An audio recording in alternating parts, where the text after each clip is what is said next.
Misguided assumptions about crime and punishment. Introduction: Americans' fear of crime. Despite the gradual decrease in crime rates in America since the early 1990s, Americans remain highly insecure.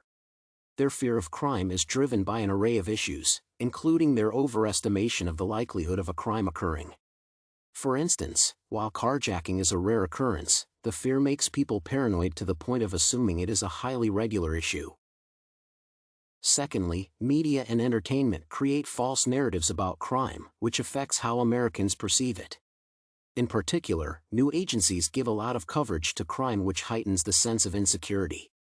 In addition, politicians influence how crime is viewed in society, as they tend to use it as a campaign agenda. By telling people how safe they will be under their leadership, politicians use crime to garner political mileage.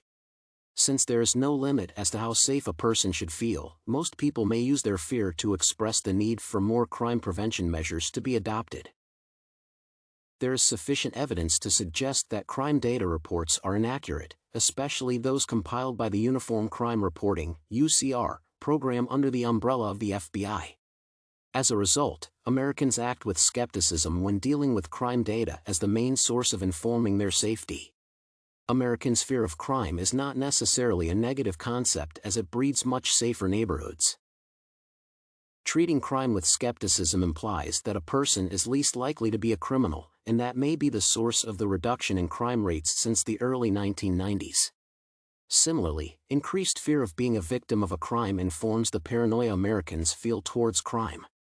The fear of being used as a statistic for a serious crime such as murder or homicide makes most people feel unsafe even when the rate of crime is gradually reducing.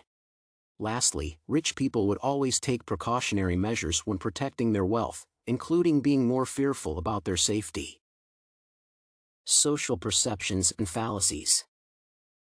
Social perceptions and fallacies of crime in the U.S. are precursors to how crime is dealt with in the country. Crime is believed to be only committed by certain individuals, whereby criminals are separate from law-abiding citizens.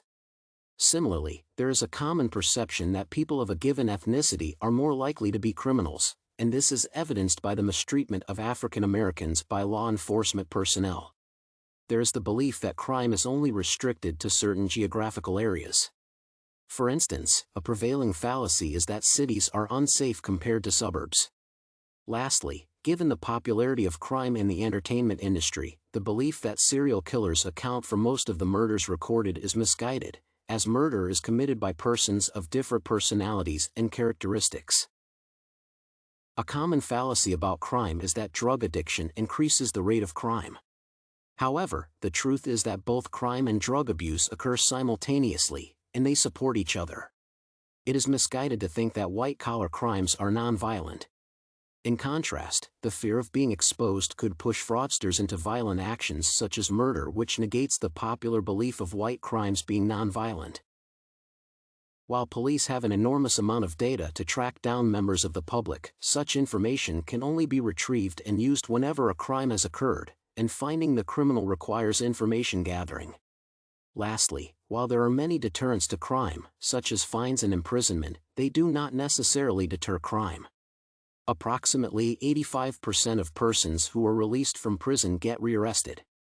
However, increasing the perception that a criminal is likely to be arrested acts as a minor crime deterrent. Difficulty in measuring crime. Measuring crime is difficult because of the need for self-reporting of crimes. As of 2019, only 42% of violent crimes were reported. Law enforcement institutions largely rely on offenders to report crimes, and this might not occur with every instance of crime. As a result, crime data may be flawed when victims choose not to report offenses. Eventually, crime measurement suffers from its poor data collection mechanisms. Technological advancements have introduced newer crimes that are not easily captured in crime measurement techniques. Until proper mechanisms of collecting data for new types of crime, difficulties in accurately measuring crime will persist.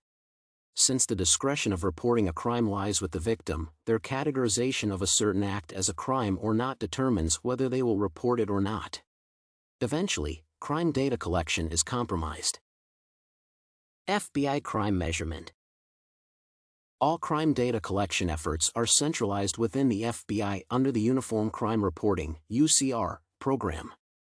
The UCR database is used by criminologist students, courts, and law enforcement entities. More than 18,000 institutions across the country collect and collate their information to the UCR for centralization and use by others. Such centralization is necessary as it informs policy and decision-making processes.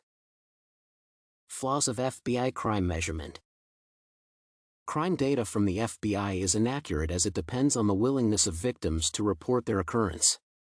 Unless a person considers an action done to them a crime, they do not report it.